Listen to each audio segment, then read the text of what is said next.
Sexo! Como é que a gente tem sexo? Eu quero sexo! Me dá sexo! Olha, tem um negócio que eu já disse em outros vídeos. Sexo é brincadeira de adulto. Pensando assim, dá para confirmar o pensamento popular de que entre quatro paredes vale tudo, bem Tim Maia. E é isso mesmo. Claro, desde que isso aconteça entre adultos e as coisas aconteçam com consentimento mútuo, respeitando sempre os limites da legalidade, mesmo para aquelas fantasias sexuais que parecem estranhas para alguns e fujam do que é considerado comum. Qualquer uma das formas que as pessoas escolhem para essa brincadeira chamada sexo são perfeitamente normais. E antes que alguém venha tentar distorcer as minhas palavras, dizendo: se é assim, quem gosta de fazer isso com criança também é normal. Para, bebê! Pedofilia, além de uma violência que destrói a vida da criança, é um crime. E como eu disse, eu estou falando do que é praticado entre adultos, maiores de idade, lúcidos, que sabem o que querem e o que gostam. Agora, claro, há os que gostam de algo mais tradicional e aqueles que adoram usar a criatividade até o limite extremo. Mas se tudo é permitido e normal na vida sexual de adultos que decidem viver isso ou aquilo, será que existe alguma situação em que a vida sexual pode virar uma doença? Existe sim. É quando o sexo vira um vício. Vamos entender isso para saber se sua vida sexual é normal ou passou muito da conta? Eu sou Marcos Lacerda, psicólogo, e esse é mais um Nós da Questão. Vamos junto!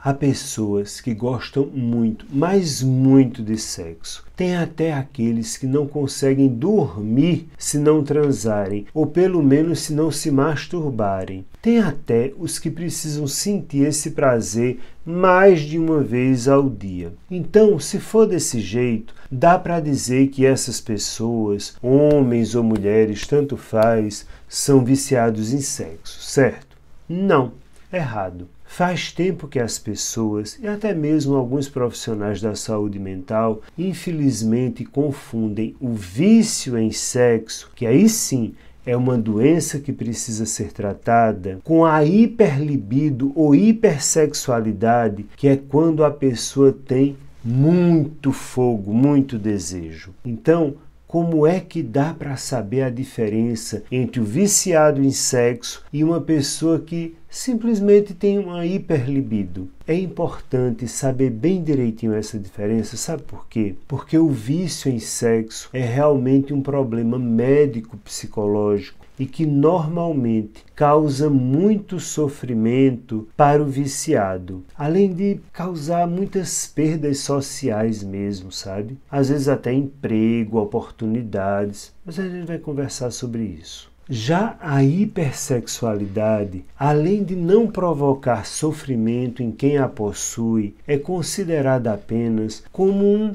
desencaixe entre o ritmo sexual de alguém e o da pessoa com a qual ela vive ou então com quem ela costuma sair atrás de sexo. Ou seja, quando um quer demais, o que é considerado normal, e o outro não se anima tanto com sexo, o que também é normal. Nesse caso, o problema aí está no desencaixe, como eu falei. O que um psicólogo normalmente faz nesse caso é buscar negociações que levem ao equilíbrio da vida sexual do casal. Dizendo de uma forma mais simples, ambos têm que ceder um pouco. É aquela coisa de nem tanto ao mar, nem tanto à terra. A gente pode dizer de uma forma bem simples que o vício em sexo é uma necessidade sexual incontrolável, enquanto a hipersexualidade são apenas desejos muito fortes e muito frequentes. Mas, como para quem olha de fora,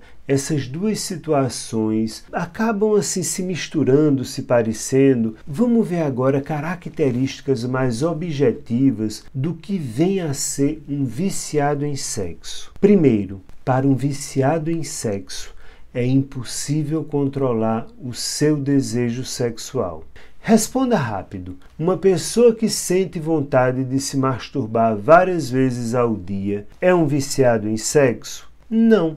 Na verdade, quem tem uma hiperlibido pode ter mesmo esse desejo, mas ele vai esperar até o momento que isso for possível de ser feito. Já um viciado em sexo, quando sente essa vontade, não consegue resistir. E isso pode prejudicar a qualidade de vida dessa pessoa. Eu me lembro de um paciente que precisava interromper sistematicamente o trabalho no escritório para ir até o banheiro se masturbar, o que fazia cair muito a produtividade dele. Ou seja, se ele estivesse escrevendo alguma coisa, não dava nem para esperar colocar assim o traço em cima do T. Nem para dizer se estava triste com tesão. Ele tinha que parar tudo o que estava fazendo para se satisfazer. Óbvio, como eu disse, que isso afetou a produtividade dele no trabalho e isso era um problema. Como já dá para perceber, o viciado em sexo vai acabar, por conta do vício em sexo, sempre desenvolvendo dificuldades pessoais, profissionais, sociais e, claro,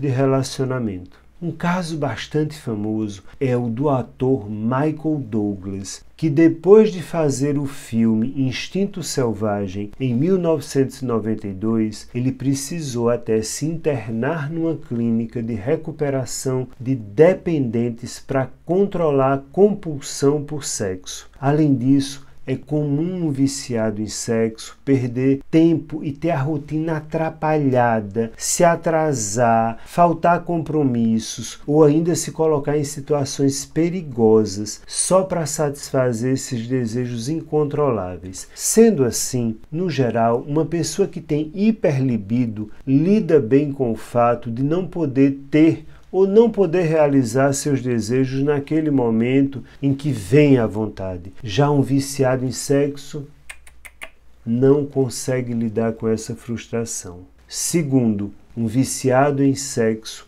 não consegue aceitar a impossibilidade de satisfazer seus desejos na hora em que eles surgem. Imagine uma festa onde você encontrou aquela pessoa que lhe dá muito tesão. Você está muito afim que essa história acabe na cama e tudo indica que vai ser assim. Mas acontece um imprevisto e não vai dar para rolar naquela noite. Responda rápido. O fato da pessoa ficar pé da vida ao saber que não vai dar para rolar naquela noite caracteriza o comportamento de um viciado em sexo? Não. Claro que ninguém vai gostar disso, mas o comportamento esperado é que role uma troca de telefone para poder ver se marca um novo encontro e uma nova possibilidade dessa transa surgir. No caso do viciado em sexo, ele vai reagir a essa situação de forma muito negativa. Ele também vai sentir muito mal-estar físico, angústia e até mesmo pode ficar agressivo por não conseguir satisfazer a vontade sexual na hora que ele quer. Ou seja, a reação de um viciado em sexo é mais excessiva e desproporcional à frustração, além de haver uma impossibilidade de controlar ou tentar contornar as coisas. Terceiro, os viciados em sexo têm muita dificuldade em encontrar satisfação depois do ato sexual. Responda rápido. Uma pessoa que depois que termina o ato sexual e já quer de novo é um viciado em sexo? Óbvio que não. O que caracteriza o vício em sexo não é a vontade de repetir, mas sim o que isso representa. Quando o ato sexual termina, o viciado em sexo, em um primeiro momento, vai se sentir sim, relaxado, satisfeito, mas olha, não vai demorar muito para que essa sensação de esvaziamento e bem-estar dê lugar a sentimentos negativos como uma aflição interior, um desejo de que tem que fazer de novo, culpa por isso, vergonha por não ter conseguido resistir a fazer sexo e muitas vezes como uma pessoa que após o gozo ele sente assim nojo e vontade de estar bem longe. Já a pessoa que tem uma hiperlibido ou uma hipersexualidade vai sim ficar satisfeito e se der para rolar de novo, tudo bem, vai levar isso numa boa, sem culpa e levando em consideração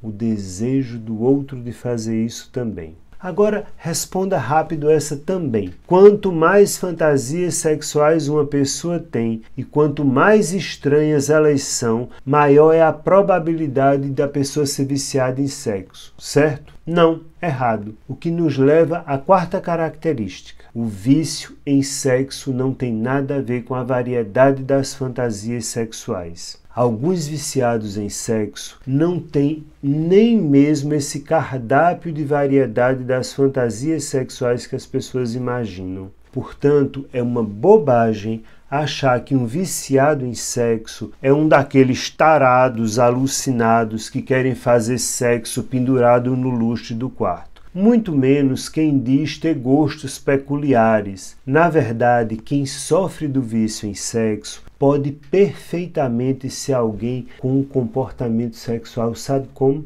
Bastante burocrático e repetitivo, até mesmo chato, entediante. Ou seja, o vício em sexo diz respeito mais sobre a forma como a pessoa sente o sexo, lida com seus impulsos e administra suas frustrações ou impossibilidades sexuais, e não com acrobacias circenses. Mesmo que ainda não exista um consenso entre os especialistas a respeito do que pode causar o vício por sexo, é certo que essas causas podem variar de caso para caso e que o vício em sexo nasce de um sofrimento individual, provavelmente ligado a diferentes experiências que a pessoa passou na vida. E quem sente isso fica escravo dessa situação. Se você se identificou com as coisas que eu falei aqui, lembre-se, você não precisa ficar refém dessa situação, muito menos ter vergonha dela, porque no fundo